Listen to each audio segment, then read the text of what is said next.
Shalom. Praise God. Be the light in the world என்ற தலைப்பில் எண்ணாகமம் 28 and 29 அதிகாரத்தில் உள்ள சிந்தனை துளிகளை கர்த்தரின் வெளிச்சத்தில் காண்போம்.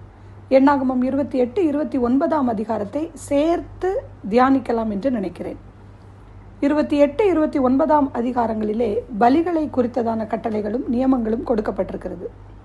பலிகளை குறித்து திரும்பவும் இங்கே சொல்லப்படுகிறதனுடைய நோக்கம் அந்த பலிகள் எல்லாம் சரியாக கை கொள்ளப்படவில்லை என்பதை தான் குறிக்கிறது.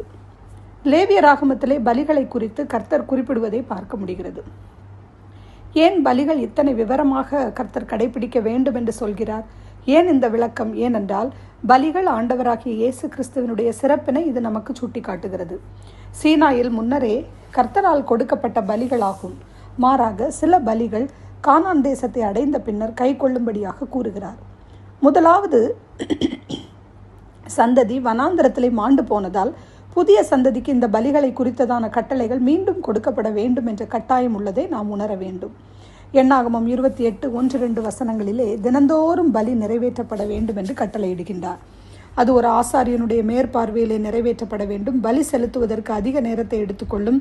ஏனென்றால் ஜனங்கள் தங்கள் இருதயத்தை ஆண்டவருக்கு நேராக ஒருமுகப்படுத்தி தேவனை ஆராதிப்பதற்காக தங்கள் இருதயத்தை பக்குவப்படுத்துவதற்காக இந்த நீண்ட நேர பலிகள் செலுத்தப்படுகின்றன.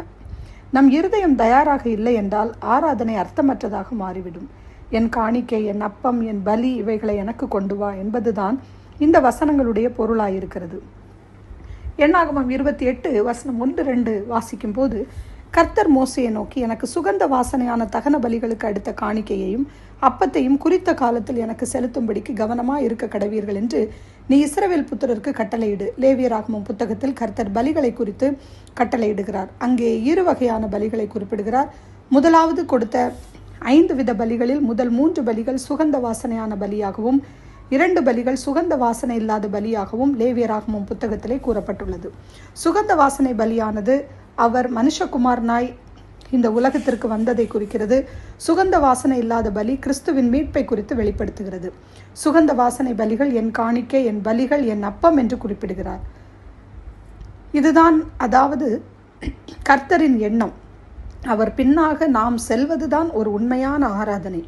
கிறிஸ்துவை பற்றி தேவனுடைய எண்ணம் என்ன? தேவன் நமக்காக சிலுவையிலே எதை செய்து நிறைவேற்றினாரோ அந்த கிரியை குறித்து தான் அவர் திருப்தியாக இருக்கிறார் என்பதை காட்டுகிறது. நாம் அதில் இளைப்பாரி கொண்டிருக்கிறோமா? மத்தேயு 11:21 வருத்தப்பட்டு பாரம் சுமக்கிறவர்களே, நீங்கள் எல்லாரும் என்னிடத்தில் வாருங்கள், நான் உங்களுக்கு இளைப்பாறுதல் தருவேன். நாம் அவரிடத்தில் இளைப்பாறும் போதுதான் அது ஒரு உண்மையான ஆராதனையாக இருக்கும்.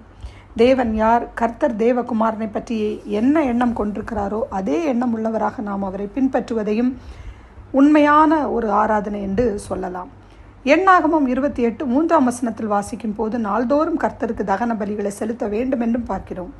தகன பலி கர்த்தராகிய இயேசுவினுடைய மனித தன்மையை குறிக்கிறது. அந்த தகன பலியானது தகனிக்கப்படும் போது எல்லாம் புகையாக மேல் நோக்கி அது தேவனிடமாய் செல்கிறது.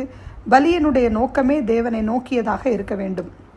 அப்படி என்றால் கிறிஸ்து மானிடனானார். கிறிஸ்து பிதாவின் மகிமையை எல்லாம் துறந்து மானிடனாக நம்மை நோக்கி வந்தார். சிலுவையிலே தன்னை தகன பலியாக ஒப்பு கொடுத்தார். இயேசு கிறிஸ்து பிதாவிற்கு உகந்த ஒரே பலியாக தன்னை ஒப்பு கொடுத்து தேவனுக்கு தூரமாக இருந்த நம்மை தேவனுக்கு சொந்தமாக்கினார். இதுதான் தகன பலியினுடைய நோக்கம். நம் பாவங்களை நாம் அறிக்கையிடுவது, நாம் கிறிஸ்து நமக்கு கொடுத்த ரட்சிப்பை நாம் உடையவர்களாய் இருந்தால் நம்முடைய இருதயத்தை அர்ப்பணிப்போம் என்றால் அதுவே ஒரு மெய்யான பலி. கர்த்தருடைய சமூகத்திலே நாம் எல்லா நாளும் மகிழ்ச்சியோடும் சந்தோஷத்தோடும் வர வேண்டும் என்றும் பண்டிகைகளை மாத பிறப்புகளையும் ஆனந்தமாக ஆசரிக்க வேண்டும் என்றும் சொல்லுகிறார். இதைத்தான் எண்ணாகமம் 29 அதிகாரம் கூறுகிறது. ஆனால் லேவியராகமம் 23, 27 வசனத்திலே அந்த 7ஆம் மாதம் 10ஆம் தேதி உங்களுக்கு பாவ நிவர்த்தி செய்யும் நாளும் சபை கூடும் பரிசுத்த நாளுமாய் இருப்பதாக, அப்பொழுது நீங்கள் உங்கள் ஆத்துமாக்களை தாழ்மைப்படுத்தி கர்த்தருக்கு தகன பலி செலுத்த கடவீர்கள்.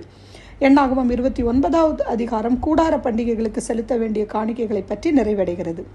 இந்த 2 அதிகாரங்களிலும் நாம் பாவிகள் என்பதை வேதம் நமக்கு தெளிவாக சொல்லுகிறது. நாம் கர்த்தரிடத்தில் நெருங்கும் போது பாவிகளாகிய நமக்கு ஒரு இரட்சகர் தேவை என்பதை நாம் உணர்கிறோம். கர்த்தர் பாவத்தை வெறுப்பதாலே நாம் சந்தோஷமடைய வேண்டும். கர்த்தர் பாவத்தோடு எந்த ஒரு நிலையிலும் ஒத்துப்போகிறவர் அல்ல. கர்த்தர் நிரந்தரமாக நம்மிலிருந்து பாவத்தை நீக்கவே அவர் விரும்புகிறார். பாவம் நம் ஆண்டவரோடு கொண்டிருக்கிற உறவை சூறையாடி விடுகிறது. நம் பாவங்களை இயேசுவிடம் அறிக்கையிடும் போது அவர் நம் பாவங்களை மன்னிக்கிறவராக இருக்கிறார். யோவான் 1:12 அவருடைய நாமத்தின் மேல் விசுவாசம் உள்ளவர்களாய் அவரை ஏற்றுக்கொண்டவர்கள் எத்தனை பேர்களோ அத்தனை பேர்களும் தேவனுடைய பிள்ளைகளாகும்படி அவர்களுக்கு அதிகாரம் கொடுத்தார். எஸ், நமக்காக ஜீவனை கொடுத்த நம் இயேசு நம் வாழ்க்கை எத்தனை அலங்கோலமானதாக இருந்தாலும் கர்த்தர் மாற்ற வல்லவர். ஆமீன். நாம் ஜெபிப்போம். எங்களை நேசிக்கின்ற அன்பின் ஆண்டவரே, எங்களுக்காக ஒரே குமாரனை சிலுவையில் ஏகபலியாய் ஒப்பு கொடுத்ததற்காய் ஸ்தோத்திரம். உமக்கு ஸ்தோத்திரம் அப்பா. கர்த்தாவே, நீர் எங்களுக்காக எங்கள் பாவங்களுக்காக மரித்தீர். நாங்கள் அதனால் பாவ மன்னிப்பின் நிச்சயத்தை பெற்றுக்கொண்டோம். ஒவ்வொருவரையும் உடைய ரட்சிப்பின் வஸ்திரத்தினால் அலங்கரிக்க வேண்டும் என்று கேட்கிறேன் அப்பா. இந்த நாள் முழுவதும் உடைய பிரசன்னத்தினால் நிரப்புங்கப்பா. இந்த அதிகாரங்களை தியானிக்கும்படி நீங்கள் கொடுத்த கிருபைக்காக உமக்கு ஸ்தோத்திரம். துதி கனம் மகிமை அனைத்தும் உமக்கே செலுத்தி இயேசு கிறிஸ்துவின் நாமத்தினாலே ஜெபிக்கிறேன் எங்கள் ஜீவனுள்ள நல்ல பரமபிதாவே. ஆமீன்.